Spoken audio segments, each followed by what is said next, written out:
Today. Thank you for your cooperation.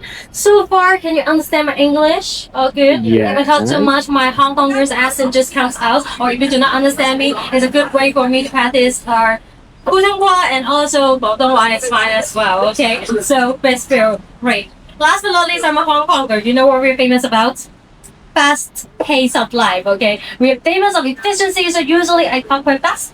I walk quite fast. Okay, if you want me to slow down, feel free to slow it. Ask me to slow it down for you. I got my bestie here today in case you do not understand me, which is Google when I'm Google Translate. So no worries about the language. If there's no question at all, I am going to bring you to our first stop today. So please follow me right now. Would you just write over there?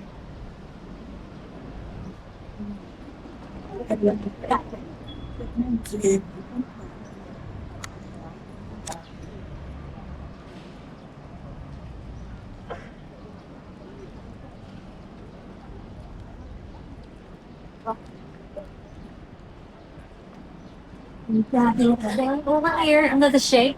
Okay, so before we start focusing on the housing prices of Hong Kong, what is currently happening, how about we just go back to the past to learn about the housing developments of Hong Kong. So right here, Prince Edward is a very old district. How old the buildings are. Give you one example. Can you see these gray colors, 4 stories of high housing standing in front of you? In Hong Kong, we name it as Hong Lao Tenement House Hong Kong, which means that it's a Chinese style shop house. On the ground floor, commercial space, selling jewelry, and as you can see, starting on first, second to the third level, it's going to be a residential area.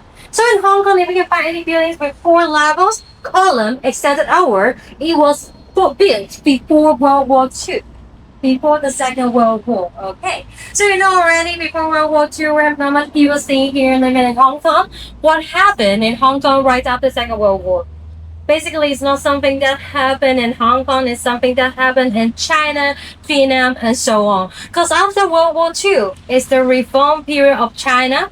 So in China, there's a lot of problem, political unrest, hunger, starvation. A lot of people, they're not having enough food to eat. In order to survive, they run away from the mainland, cross the border to get to Hong Kong. Back in the old days, if you want to cross the border to get to Hong Kong, there are only 2 ways to method. The first one, swimming. Swim across the Shenzhen River for at least like 1 hour. That is super hard. Many people die because of drowning. The second way is by taking boats. If you have money, okay, of course you can come to Hong Kong by taking boat. So Hong Kong right after the Second World War, originally we got around like 500,000 for the total population because of things that happened in China. Of course, right after the Second World War, later on period, they got the Vietnam Civil War. Within 10 years, we got 2.2 million of people coming in. It's such a huge population boom. And by the time we are still a British colony. So how could the British colonial government settle with such huge population boom? Are they taking any actions? Basically not. So a lot of people back in the old days, they just live alongside the mountain. But while they're living in the mountain, there would be some hazard happen, fire hazard. So in 1953, a very severe fire happened in the Lion Rock Mountain and 58,000 of people become homeless in Christmas Eve. So that is the time, the year, the British colonial governments begin to do something. They got 2 things. The first thing is they start to let the private land developers to build much taller and bigger house with no elevator. So starting from here, yellow, green, pink with 6 to 8 levels. This is the second generation, or you can say the tenement house built after World War II. Okay, no elevators, walking up by taking stairs. Okay, 楼梯上去的. If you take a look at the pink color one, they got 9-4. Don't have that one. Hong Kong, we have over 90% are illegally constructed housing, including the rooftop housing. Okay, and the second thing they did.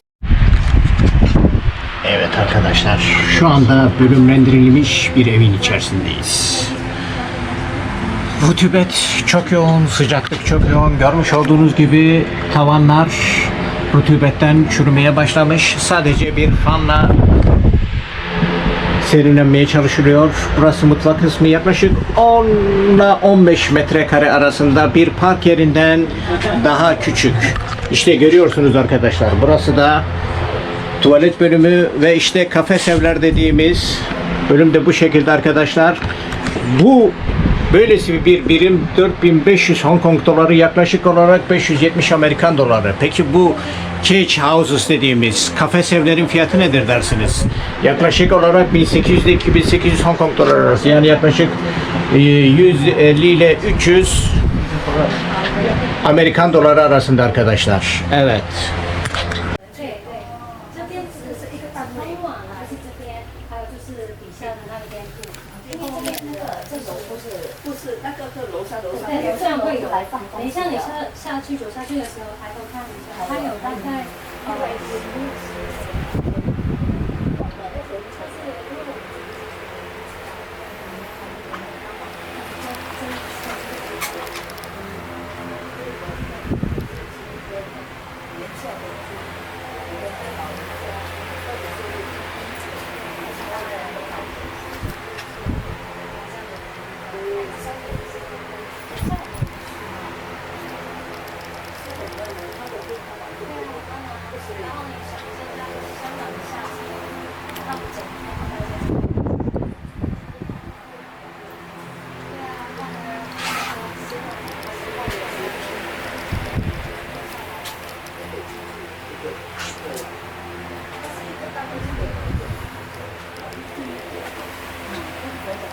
不能换，这个也不能。目前的哈。没有，这个不能换我们的。但是 it's getting worse. It's getting worse. Now they should increase the poverty line to 5,000.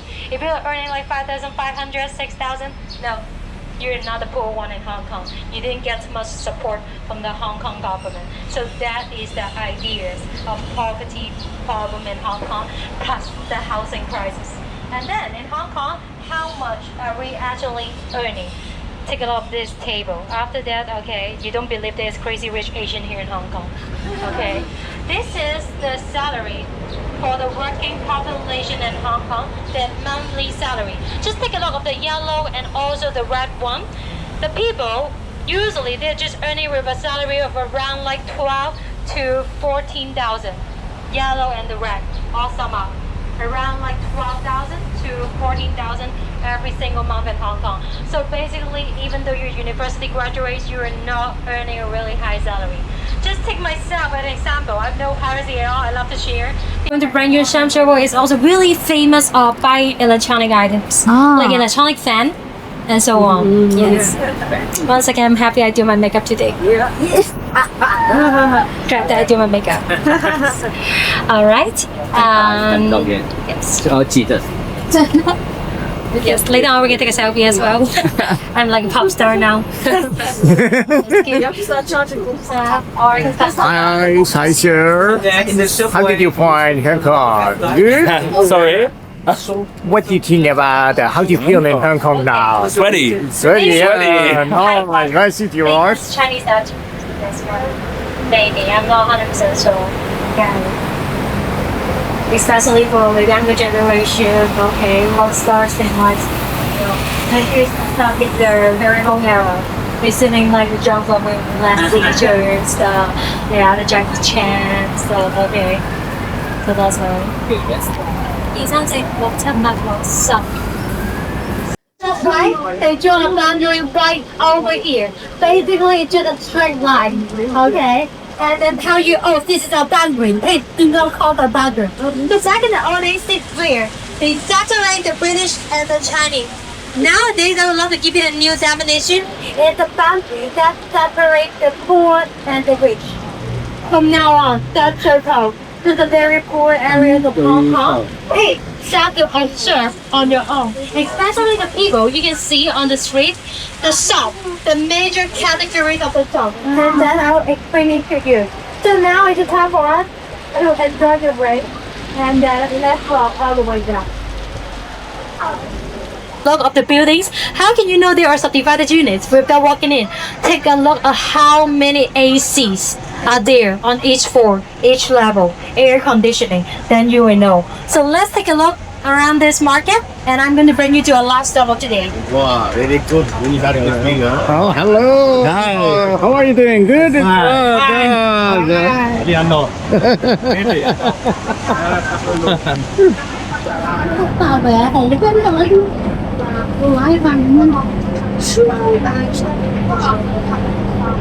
Hello.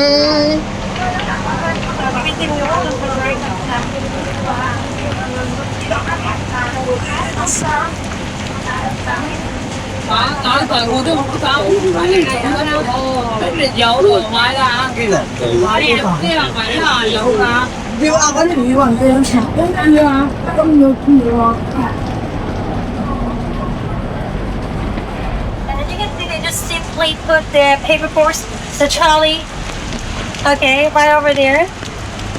With the trolleys, okay. Wet boards, the paperboards, okay.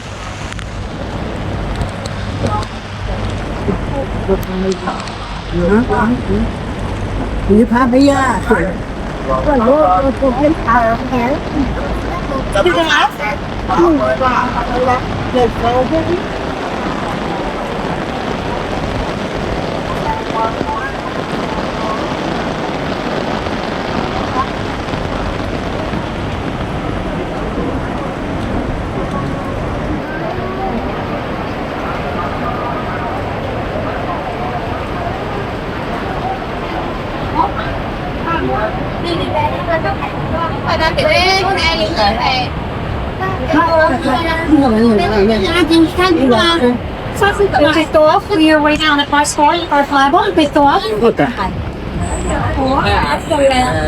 So Christophe, we are waiting on the passport. Evet arkadaşlar, şu anda Lucky Hostel birinci kata doğru yürüyoruz.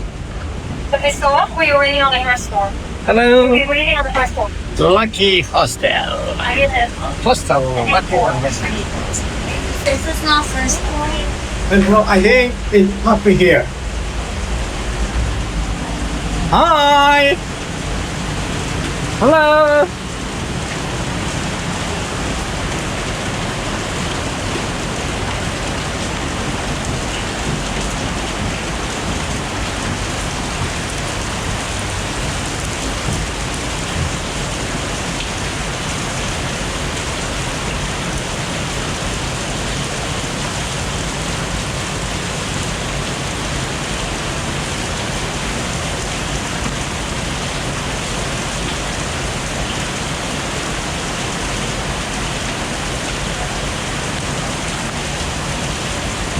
Tutorial classes for the low-income group student to come over here to learn, to study. And also, Saturday, Sunday, it can be some interesting classes like learning violin, piano, and so on. So I think this is a really good example to show that even though we're in a really hard condition, a lot of people, they still try their best to help with the people who are in need. Not just only here, but also downstairs. You can see some charity and also the restaurant, they're donating free rice boxes to the one who are in need as well. And I think here is also a good place where I can do a little wrap-up, a little conclusion here. First thing is that answer your question, public housing. We do have public housing in Hong Kong. SoCo collaborate with the Hong Kong government as well to allocate the temporary public housing for Hong Kongers, usually the newbies, the new immigrants. So what is the difference between the temporary public housing and the normal public housing? For the temporary public housing, you can only stay there for around like 4 to 5 years. After that, they will kick you out. For the public housing in Hong